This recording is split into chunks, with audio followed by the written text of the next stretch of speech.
Flip Trick Tips 11 here, and today I'm going to teach you how to do a shove it on a skateboard. Alright, a shove it is one of the most basic tricks you're going to learn. It's probably the first flip trick, I guess you could call it a flip trick, that you're going to learn.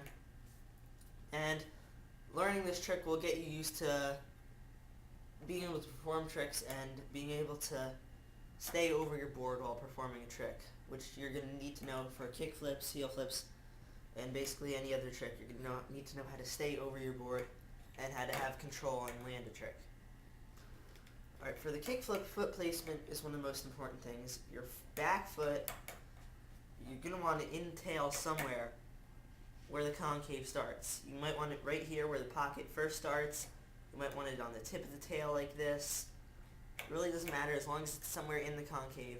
In the pocket's a good place to do it because you really can get a lot of scoop behind it to perform your shove it. Alright, your front foot also, you want it to be kind of an angle like this, maybe like a 45-degree angle. So facing that way, because your front foot's not really going to do a whole lot here. It's basically catching the board and that's its job. But you're also going to want it to help your rotation for later on doing 360 shove-its or 540 shove-its, whatever.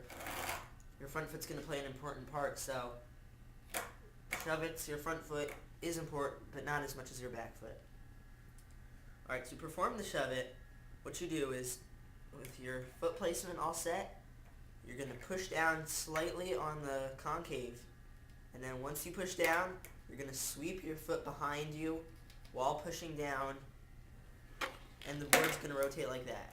Now for a pop shove-it, the tail's going to hit the ground, and the board's going to catch some air. But for a normal shove-it, which I'm teaching you, your board might hover above the ground like that, or it might slide like that, depending on the pressure you put on the tail. Your front foot is going to slide forward just to help the rotation of the shove-it. I mean, you don't have to do that, but if you're having trouble learning, you're going to want to have your front foot pushing forward so that it just helps the board with the rotation. Alright, a few beginner mistakes. One of the main mistakes I made was I would kind of spin the board like this, and then I'd do a 180 with my body. And when you do the 180 with your body, sometimes you don't even notice you're doing it, and it creates the illusion in your mind that you're actually doing a shove-it. But in reality, you're kind of spinning the board like this, like a 90 degree, and then when you land like this, you're going to end up being called a switch, which is going to create your illusion that you just performed a shove-it.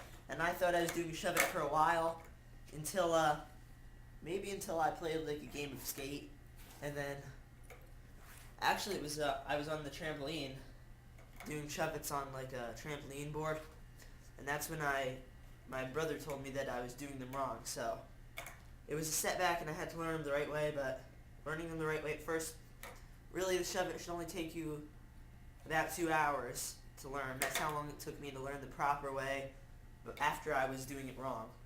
It only took me about 2 hours to get it down. It's a really easy trick.